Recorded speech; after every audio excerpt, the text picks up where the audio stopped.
కష్టపడి పనిచేసి అంటే నాకు ఒక చిన్న కంపెనీ ఉంది, ఒక చిన్న వ్యాపారం ఉంది. ఆ వ్యాపారంలో ఒక 50 మంది ఎంప్లాయీస్ ఉన్నారు నాకు. ఆ 50 మంది ఎంప్లాయీస్ మధ్యలో నేను పనిచేస్తాను.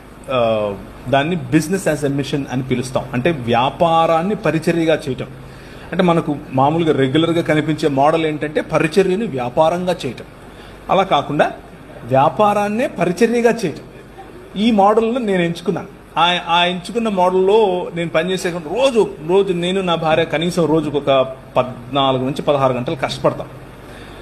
కానీ ఈ పిల్లలను తర్వాత మేము నడిపే అంబులెన్సెస్, తర్వాత మేము కొంతమంది రోడ్డు మీద పడిపోయిన వాళ్ళంతా వస్తాం, తీసుకొచ్చి వారి కట్లు కట్టడం వగేరా వగేరా. కొంతమంది కలిసి, నేను ఒక్కడిని కాదు, టీమ్ మెంబర్స్, వారికి నేను సహాయకుడిగా ఉంటాను. అప్పుడప్పుడు అదంతా చూసినప్పుడు ఏమవుతుందో తెలుసా, రాత్రి అలా కళ్ళు మూసుకుంటే చక్కగా నిద్ర వస్తుంది, బ్రహ్మాండమైన నిద్ర వస్తుంది. ఏ చీకు చింత ఉండదు. ఈరోజు బతికేమరా అనిపిస్తుంది.